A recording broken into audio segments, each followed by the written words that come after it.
Assalamualaikum warahmatullahi wabarakatuh. Gimana kabarnya anak-anak hari ini? Baik kan? Alhamdulillah kalau semuanya baik. Eh, Sebelum mengawali pertemuan kali ini, marilah kita berdoa. Bismillahirrohmanirrohim. Kali ini Bapak akan menjelaskan tentang taubat. Ada yang tahu taubat itu apa? Betul, kembali ke jalan yang benar, atau bisa disebut sebagai kembali kepada Allah dengan melepaskan segala ikatan penyimpangan yang pernah dilakukan. Kemudian dia bertekad untuk melaksanakan segala hal-hal kewajiban dari Allah Subhanahu wa Ta'ala.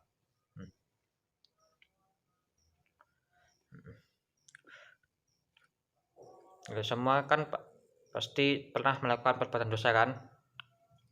Oke. Perbuatan dosa yang harus dimintakan untuk bertobat adalah dosa kejahatan, dosa pelanggaran, dosa kemaksiatan, dan kesalahan yang telah diperbuat sebelumnya, baik yang dilakukan dengan sengaja maupun yang tidak sengaja. Syarat-syarat taubat meliputi 1. Beragama Islam, 2. Berniat ikhlas, 3. Menyesali perbuatan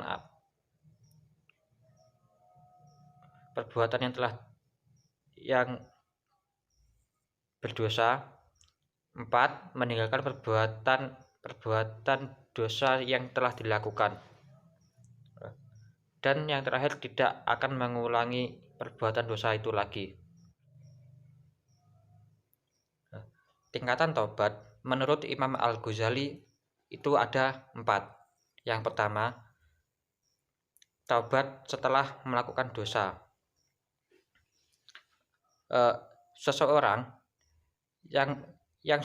yang taubat setelah melakukan dosa, maka dia akan melakukan 4 hal. Yang pertama, dia harus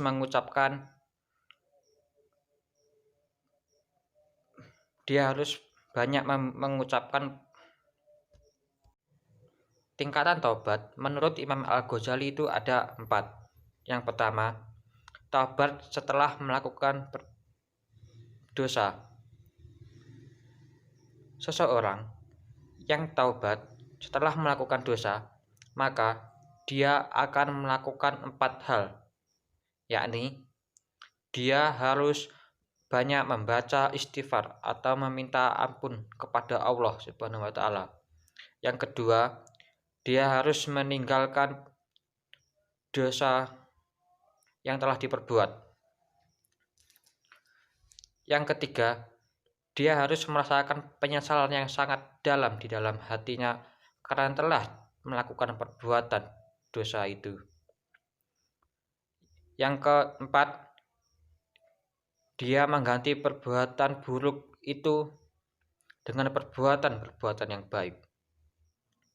Tingkatan yang kedua adalah dia bertobat karena telah meninggalkan atau melalaikan kewajiban dari Allah Subhanahu wa Ta'ala.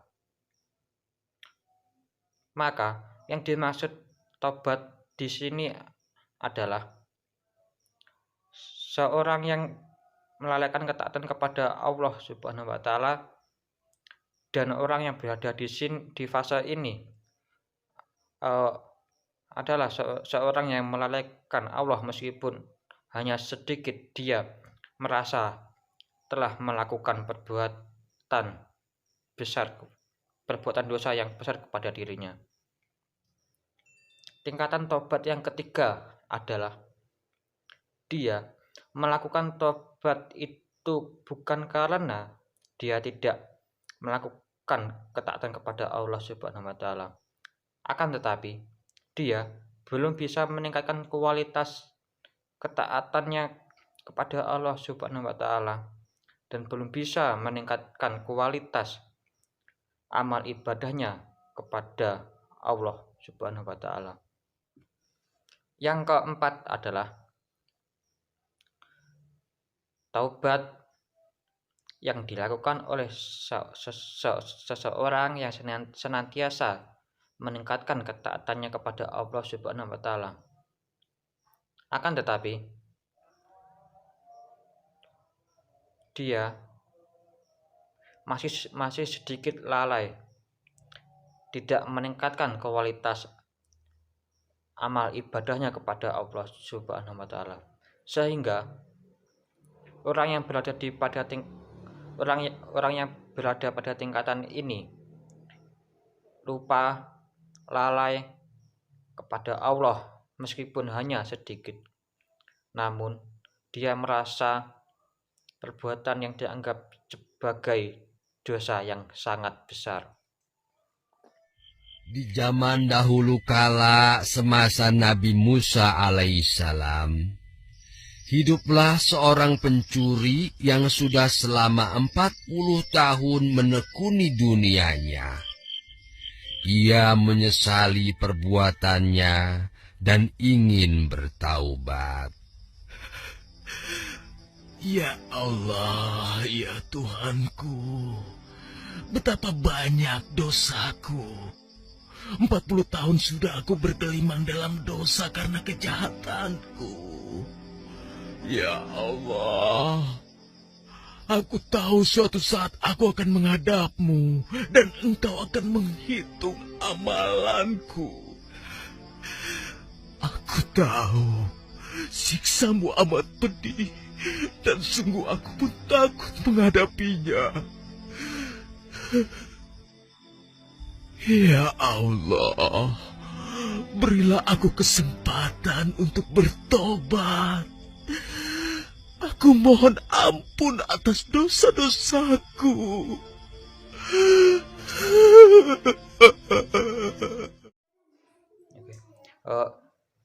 Dari video yang Bapak berikan tadi, bisa kita cermati bahwa dia menyesali perbuatan apa yang telah diperbuat selama 40 tahun dan dia ingin bertobat. Maka di bulan Ramadan ini adalah waktu yang sangat tepat bagi kita untuk meningkatkan amalan ibadah kita, untuk meningkatkan ketaatan kita kepada Allah Subhanahu wa Ta'ala di bulan yang suci ini. Selanjutnya anak-anak, apa ada yang ditanyakan? Kalau tidak, Bapak bisa akhiri pertemuan kali ini. Sebelum mengakhiri pertemuan kali ini, mari kita berdoa. Alhamdulillahirabbil alamin. Assalamualaikum warahmatullahi wabarakatuh. Kalau kasih itu diajak bener marahan situ. Hari ini kok masih begitu. Ayo hijrah jangan